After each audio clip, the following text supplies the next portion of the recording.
Harry Potter and the Goblet of Fire, Chapter 26, The Second Task. Harry has just found out that his next task in the Goblet of Fire tournament is that he is going to have to figure out how to hold his breath for an hour because the mermaids of the Black Lake are going to take something from him. He, Ron, and Hermione in the Charms class are discussing Harry's options. Harry thought one option to breathing underwater was to turn himself into a submarine, but Hermione said it would go wrong. Harry said, "I don't fancy around walking with a periscope sticking out of my head." By the evening before the second task, Harry still didn't know what he was going to do. He, Ron, and Hermione were in the library talking. Ron said, "Harry, go to the lake tomorrow, right? And stick your head in the lake. Yell at the mer people to give back whatever they nicked. See if they can chuck it back out. Best you can do, mate."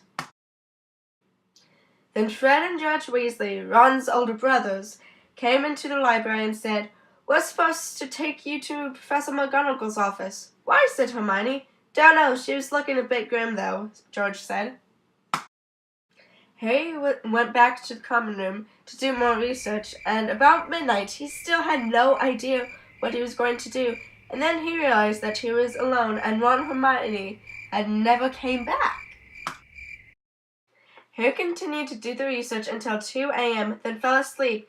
He was woken up by Dobby, the house elf. "Harry Potter needs to wake up! The second task starts in 10 minutes!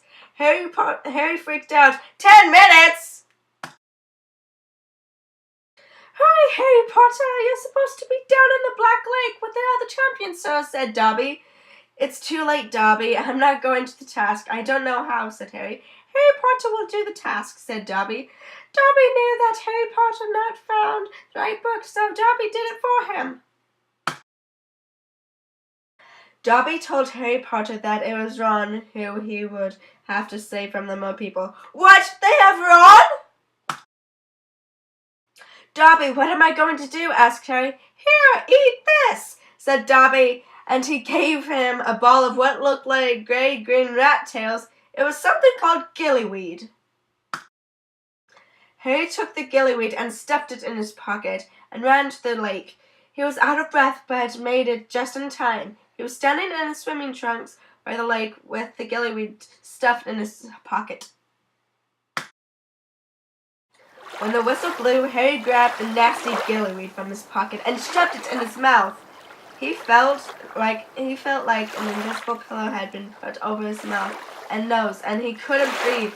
Then he felt a pain in the side of his neck, put his hands on his neck, and felt that he had grown gills. Then he flung himself into the water and started swimming as his feet turned into flippers. He swam deeper and deeper, looking for Ron, but he couldn't find him. Then he felt something grab his leg. It was a Grindylow, a small horned water demon. Then more Grindylows grabbed him. Harry fought and was able to get away. He swam as fast as he could to get far from the Grindylows. Just when Harry thought he was not going to be able to find Ron, the ghost, Moaning Myrtle, appeared and showed Harry where to look. "You want to try over there," she said. Harry gave her a thumbs up and swam in that direction. He heard the mermaid singing the Haunting Moor song. "An hour long you will have to look, to recover what we took. Your times have gone, so tarry not, lest what you seek stays here to rot." He then saw the scary faces of the Mo people. They had gray skin and long wild green hair. They had yellow eyes and broken teeth. They were not like any mermaids Harry ever imagined. After looking around, Harry saw 4 people were tied to ropes, floating unconscious under the water. Ron, Hermione, and 2 other students, Cho Chang and the little blonde girl, who was the little sister of the beautiful champion named Pearl. Harry used a sharp rock to cut the ropes around Ron and set him free. Harry also tried to cut Hermione loose, but the mermaids would not let him go. "You take your own hostage, leave the others. Your task is to retrieve your friend and leave the other." "But she's my friend too," Harry said, pointing to Hermione. That's when Harry saw the other champions come to rescue the other hostages. But Harry did not see the beautiful Fleur anywhere. While the other champions rescued Hermione and Cho, Harry tried to free for his sister. He fought off the mermaids by a flamethrower system from the ropes.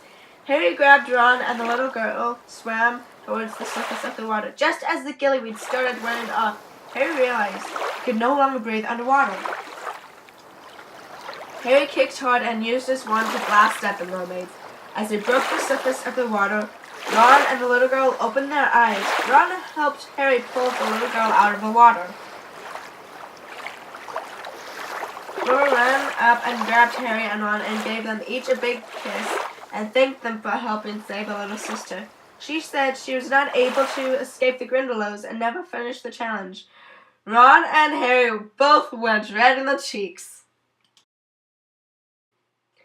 Since Harry wasted time saving the little girl along with Ron, he was the last champion out of the water, so he thought he had lost the challenge. The judges went into a huddle and decided who the winner of the challenge was. Because of Harry's bravery and moral fiber, Harry got full marks and was tied for first place in the challenge. Woohoo! As Harry walked back to the castle, he decided he was going to buy Dobby a pair of socks for every day of the year. Dobby has socks!